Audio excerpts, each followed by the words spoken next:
So just on that, I mean, we have seen changes in the policies over the years. Yes. Now that the election's coming up, what do you want to see in the next 5 years? Whichever government, we don't want to get into that, but what do you want to see more? Do you want more discussions and action plan, or do you see something happening, let's say? Yeah, I mean, look, I think by nature I'm an action-oriented person, so I would welcome the opportunity to work in terms of as industry, Sure. to perhaps bring something even more dynamic if possible. I think even supporting the government's vision of how do we digitize, perhaps say, the subsidy execution and make it easier and frictionless is an opportunity area. I want to see definitely more active cohort work between government and industry if possible. Right. And we should certainly be proactive about that engagement. It's an opportunity in its own right. The vision is large. It's not all about solar farms. Of course not. It's not, it big is should be a not good always mix. better. India has scale, but it has fragmented scale. So we should talk to companies which can do fragmented scale and access points well. Right. Bringing that to a platform is an opportunity for sure. So the actions that are there for now are great. I think how do we make execution frictionless for the consumer is where we could do more work as industry and policymakers together for, I suppose, success that we all want. Right.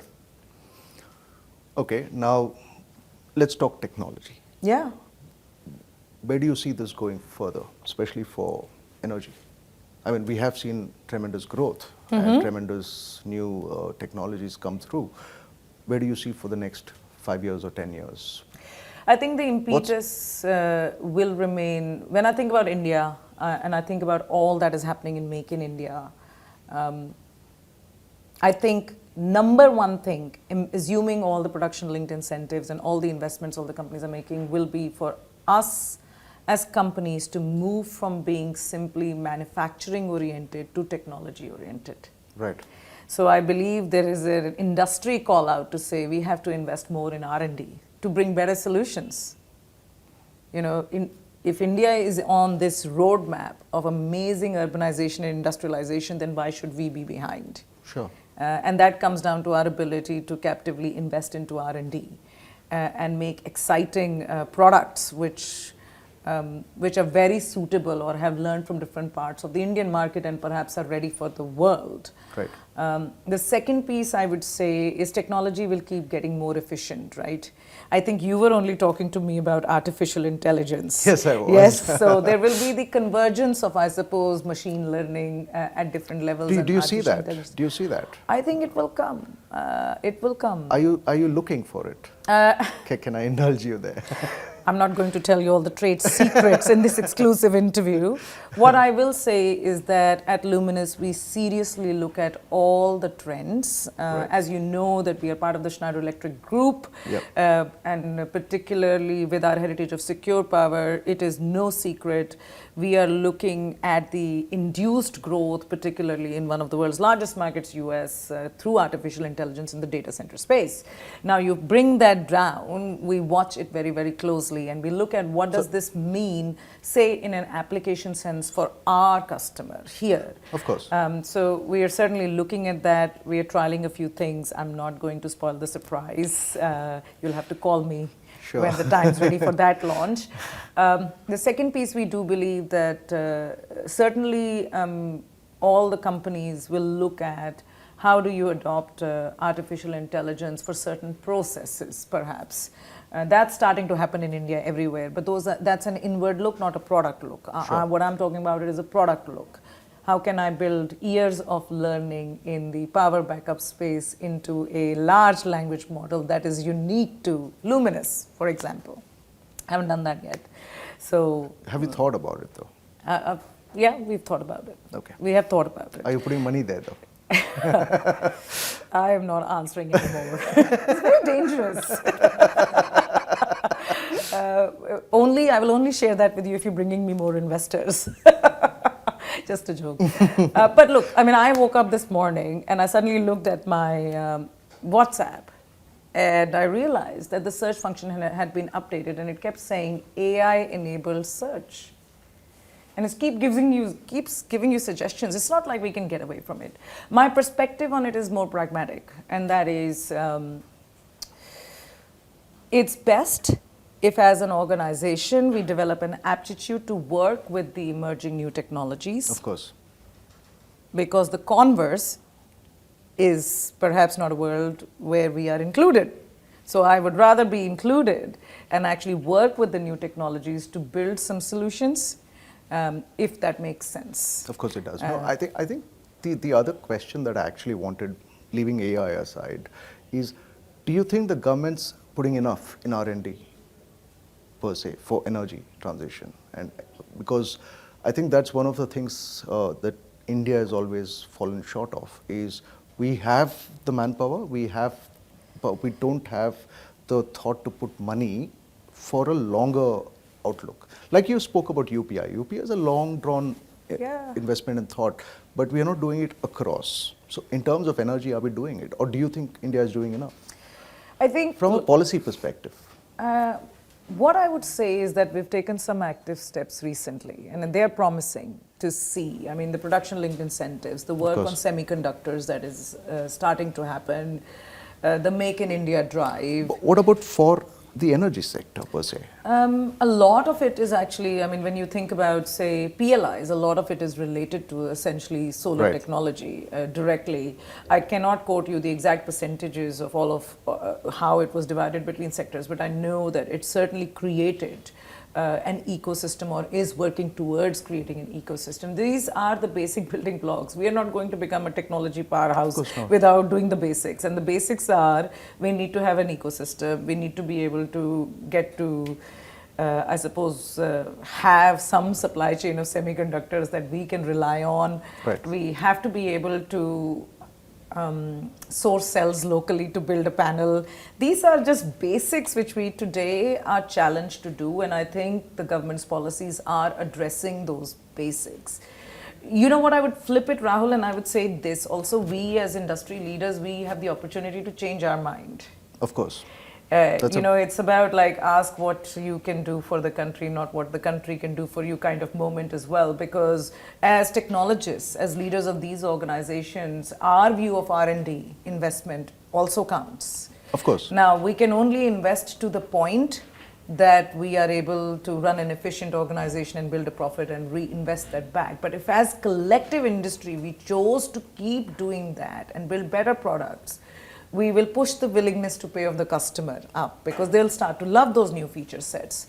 So maybe we can shift from a de-speccing of things to building features and building value into the minds of the customer, but it's a journey. Sure. It's absolutely a journey around the R&D spectrum. And we shouldn't look at R&D as an expense. We should look at it as an investment. Exactly. And when we do that, then I think a discussion with the government on policy. If my R&D investment is X percentage of my turnover, then would the government credit me more in my corporate tax bracket? Potentially is an interesting conversation to have, to propel innovation, to propel R&D, to get all those young engineers to stop going to America and stay here and make great product. Sure. Why not? We are world's largest, one of the largest markets, if not the largest. Indeed. Not in value terms, but definitely in people terms. Consumption terms. Consumption terms. Where do you see this from a global context? Luminous, from a global context. What's your outlook there? As you know, we have started international operations as well. We today, as we sit here, supply to 37 other economies. So we are very, in fact, as we speak, a lot of my R&D team members and my head of international business is hosting our partners in Dubai for an energy meet.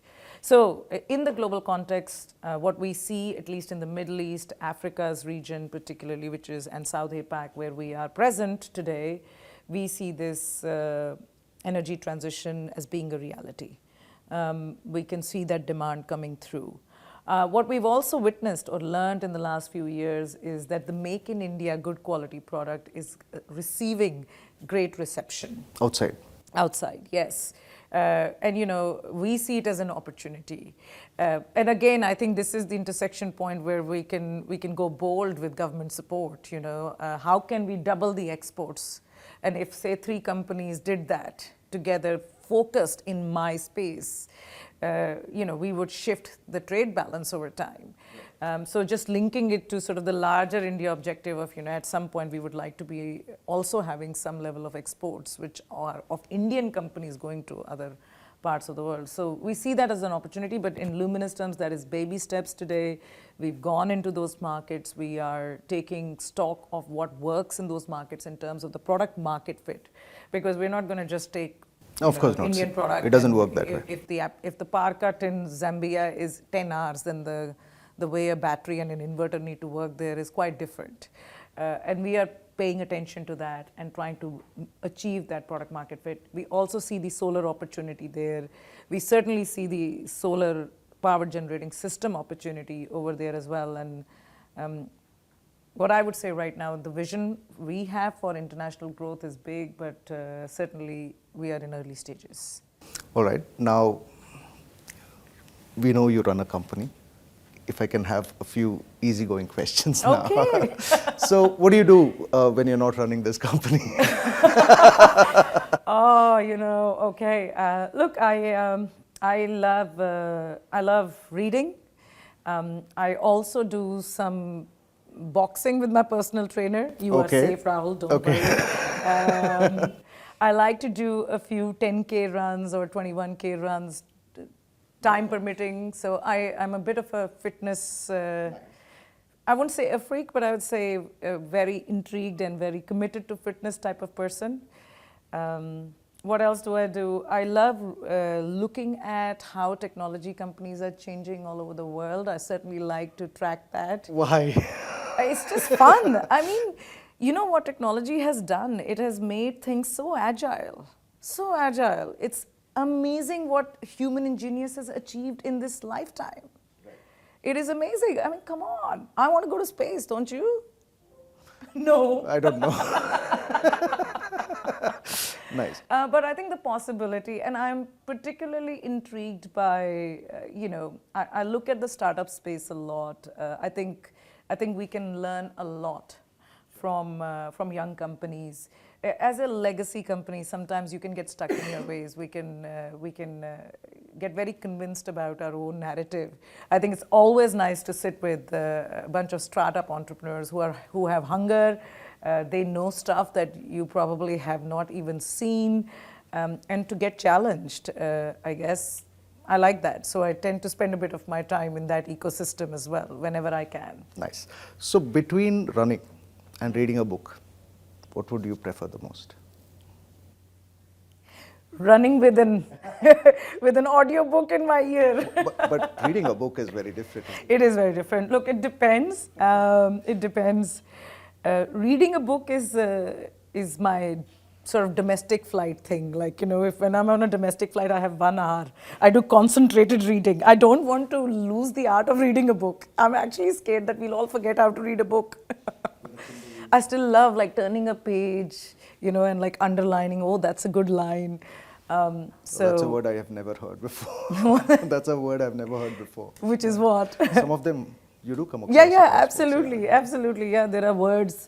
I mean, I'm just old-fashioned maybe that way. I still, the thing that is, of course, taken, like the WhatsApp University is doing very well as well. So occasionally you get the WhatsApp. I mean, I was very intrigued. In fact, I will read this. So my CFO sent this. No, not my CFO. My CTO sent this in our WhatsApp group. I hope he doesn't mind that I'm sharing it. It's so funny.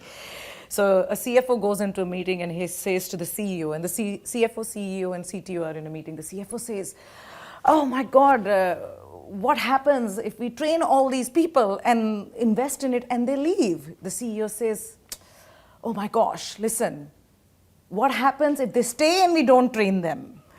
And then the CTO says, well, robots never leave. Right. So you always learn something on WhatsApp University as well. Yeah. The forwards. Forwards.